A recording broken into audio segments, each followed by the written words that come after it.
नमस्कार, मी सारिका आणि छोटीशी आशा या माझ्या चॅनलवर सगळ्यांचे सहर्ष स्वागत आहे। कशा आहात? आशा करते स्वस्त असाल, मस्त असाल, आनंदी असाल आणि हसत असाल। तर चला, एक कोलगेट स्माइल आपल्या चेहऱ्यावर ठेवा। तुम्हाला जर काही हवं असेल तर ऑफर छान छान चालू आहेत। वरती दिलेल्या नंबरवरती माझ्याशी संपर्क साधा। फक्त आणि फक्त व्हॉट्सअप करा। व्हॉट्सअप कॉल जरी तुम्ही केले तरी माझे 10 मिनिटं वाया जातात, कारण कॉल तुमचा तो बंद होईस्तोवर माझं लक्ष दुर्लक्षित होतं कामाकडे। त्यामुळे प्लीज कोणी कॉल करू नका।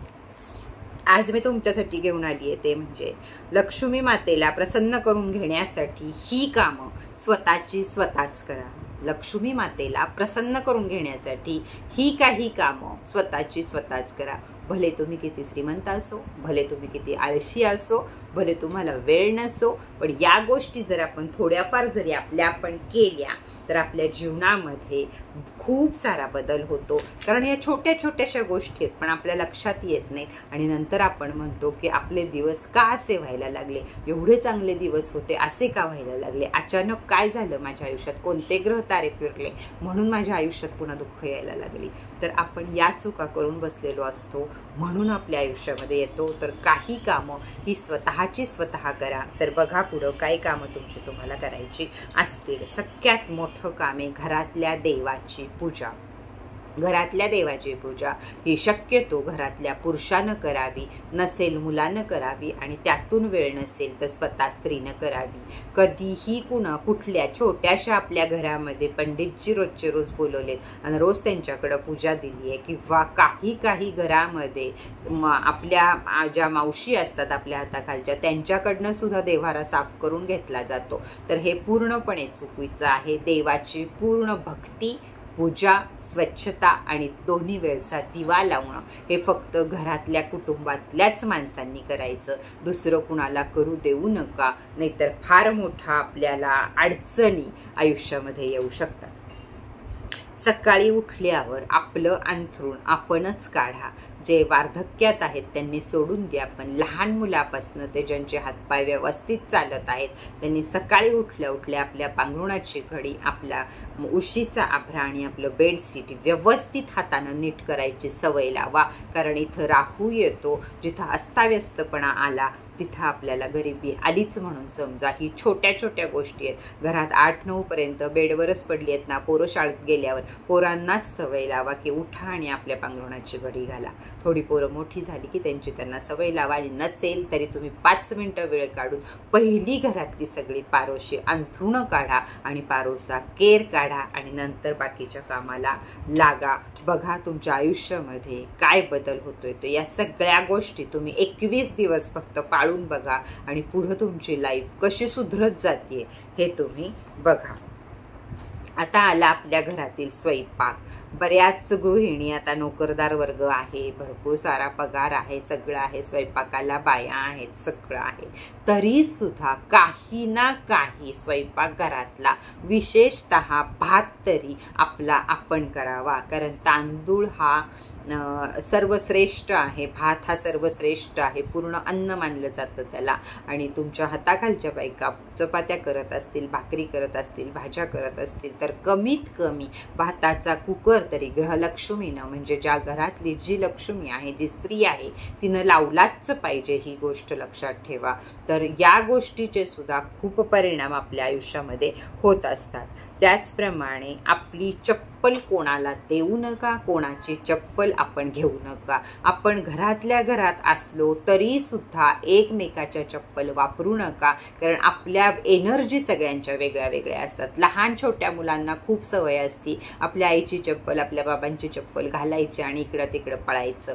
हे सगळ्यात मोठं चुकीचं आहे। तुम्ही निरीक्षण करून बघा, ज्यावेळी मुलाशी चप्पल घालतात त्याच्यानंतर 2 ते 3 दिवसात मुलं आजारी पडतात। का पडतात? आपले व्हायब्रेशन वेगळे आहेत। आपण जग हिंडून येतो त्या चपला घालून, त्याच्याबरोबर भरपूर साऱ्या वाईट शक्ती घेऊन येतो आणि तेच आपल्या मुलांनी आपल्या पायात घातलं छोट्या तर त्यांच्या एनर्जी बदलतात आणि त्यांना त्रास होऊ शकतो. तर कधी मोठी असू दे, घरातल्या घरात तुम्ही दोघं असू दे, पण कोणतीही चप्पल ही एकमेकाची घालू नका, कारण पायापासूनच निगेटिव्ह एनर्जीला सुरुवात होते. त्यामुळे ना आपली चप्पल कोणाला घालू देऊ नका आणि लोकांची चप्पल घालू नका.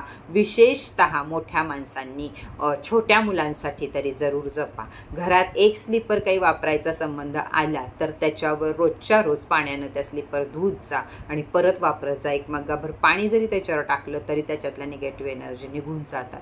त्यामुळे स्लीपर जर एखादी असेल तर तुम्ही या प्रकारे वापरू शकता. पण आपली चप्पल गेलोय देवळात, दवाखान्यात, कुठं पण आणि हरवली आणि दुसरी घालून आलो, हे काम कधीही करू नका. ती मागं लागलेली 7.5 तुमच्या दळिंद्र तुमच्या कधीही जाणार नाही. हरवली चप्पल हरवू दे, 200 रुपये आपले गेले, आपण परत घ्या. या गोष्टी छोट्या छोट्या लक्षात ठेवा. त्याचप्रमाणे जेवल्यावर पुरुष असू दे, अगर स्त्री असू दे, अगर लहान मुलं असू दे, जेवल्यावर एकतर ताट स्वच्छ करावं. तर ताटात कोणत्याही प्रकारचं अन्न राहिलं नाही पाहिजे. ही सवय आपल्या मुलांना पहिल्यापासून लावा. थोडं थोडं 4 वेळा वाढा, पण एकदम वाढून घेऊन वाया घालवू नका. तर आपलं ताटात हात धुवू नये आणि आपलं ताट बेसिंगमध्ये नेऊन त्याच्यावर हात धुवून ताट ओलं करून ठेवावं. ही जबाबदारी आपली असते. आपलं ताट जर दुसऱ्यांनी उचललं तर आपलं पुण्य त्यांच्या वाटणीला जातं. मग हे लक्षात ठेवा की 1 सेकंदाचं आपली कबशी असू दे, आपलं काही असू दे, डिश असू दे, जेवण असू दे, याचे ताटं उचलणं हे काम जे कुणी करेल त्याला तुमच्या आयुष्यातलं सगळं पुण्य जाईल आणि तुम्ही परत रिकामे व्हाल. म्हणून प्रत्येकाचं ताट हे, आता कुणीतरी वाईट कमेंट करू नका, लग्नात काय करायचं हे ते मोठं आहे. आपण फक्त घरातलं बोलत आहोत. हॉटेलमध्ये गेल्यावर मी तुम्हाला ताट उचलून ठेवा सांगत नाहीये किंवा लग्नात गेल्यावर ताट उचलून ठेवा सांगत नाहीये. रोज घरात जेवताना आपलं ताट आपण बेसिंगमध्ये टाकावं. आणि वर त्यापेक्षाही सुंदर ही गोष्ट आहे की आपलं ताट वाटी आपण घासून टाकावी. आपल्या पुण्यात भर पडते, पण आपलं पुण्य कोणाला जात नाही. नाही तर तुम्ही दिवसभर 1,00,000 लक्ष जप जरी केला आणि जर दुसऱ्याला ताट उचलायला लावत असाल तर संपलं तुमचा 1,00,000 जपाचं पुण्य किंवा काही अजून तुम्ही केलं असेल ते सगळं परक्याला गेलं. ज्यानं केलं उचललं आपलं त्याला म्हणून समजा. स्वतःचं पाणी स्वतः घेत जा. खूप जणांना आपण जवळ कुठेही कामाला बसताना आपली बॉटल आपण आपल्याजवळ ठेवावी. जर दिवसभर एखाद्याला आपण पाणी मागत असू आणि ते पाणी देणाऱ्याला जर आवडत नसेल ते पाणी आपल्यापर्यंत पोचवायला, तर ते पाण्याचा ग्लास, बॉटल काहीही घेऊन आपल्यापर्यंत येईपर्यंत बऱ्याच साऱ्या गोष्टी बोलून रिकामं होतं. भले ती आपली आई असू दे, मुलगी असू दे, सासू असू दे, सुना असू दे, नवरा असू दे, कुणी पण असू दे, कुणालाही पाणी दे केलेलं जर केलं आणि ते जर चांगल्या मनानं आपल्यापर्यंत पोहोचलं नाही तर मग ते पाणी पिलेले व्हायब्रेशन, चिडचिडपणा जे काही त्यांनी केले ते सगळं आपल्या अंगात येतं. त्यामुळे एकतर कोणाला पाणी मागू नये, कोणाच्या हातनं पाणी पिऊ नये. लोकांच्या घरी गेल्यावर आपण काही करू शकत नाही, पण जिथं आपण घरात आहोत, कुठं आहोत, काही ठिकाणी जिथं पाणी स्वतः घेऊन प्यायला येईल त्या ठिकाणी पाणी हे स्वतः घेऊन प्या. म्हणजे पाण्यावर वाईट कुणाच्या एनर्जी येणार नाहीत आणि त्या तुमच्या पोटामध्ये जाणार नाहीत. बघा, या कारणानं सुद्धा आपल्याला आजारपण येतात. या बऱ्याच लोकांना हॉटेलमध्ये जेवण आल्यावर दुसऱ्या दिवशी पोटामध्ये दुखतं. त्याला हे कारण नसतं की हॉटेलचं अन्न चांगलं नसतं. त्याला हे कारण असतं की तुम्ही आतमध्ये बसणाऱ्या बायका ज्या चपाती, भाकरी, फुलके करत असतील, ज्या भाज्या करत असतील, जे वेटर वाढत असतील. जर आपल्यातल्या एखाद्याला 2च चपात्या लागतात, पण जर दुसऱ्या कुठल्या ह्याच्यावरच्याला 3-4, तर ती लोक कंटाळतात आणि जे आपल्याला वाढतात त्यावेळी ती मनातल्या मनात बडबडत असतात, कधी ह्याचं जेवण संपायचं, किती वेळ फेऱ्या घालायला लावतोय, किती वेळ, असं होतं. म्हणून सगळ्या या गोष्टी जरूर पाळाव्यात. म्हणून पाण्याचं पण तुम्हाला, आणि पाण्यामध्ये एनर्जी आहे. पाणी म्हणजे चंद्र आहे, मानसिकतेचा कारक आहे. त्यामुळं पाणी आपलं आपण पिणं हे अतिशय गरजेचं आहे. म्हणजे मनावर कोणत्याही प्रकारचा आपला टेन्शन, डिप्रेशन किंवा लोकांचे वाईब्स आपल्यापर्यंत पोचत नाहीत. बेसिंगमध्ये अन्नासहित कधीही भांडी ठेवू नयेत. आत्ताच सांगितलं मी तुम्हाला, एखादी चाळणी करा, खरकट त्याच्यामध्ये काढा, पण त्याच्या सकट एवढंसा भात उरलाय घातला बेसिंगमध्ये, एवढं सेव उरलंय तसंच टाकलं पातेलं बेसिंगमध्ये घासताना बघता येईल.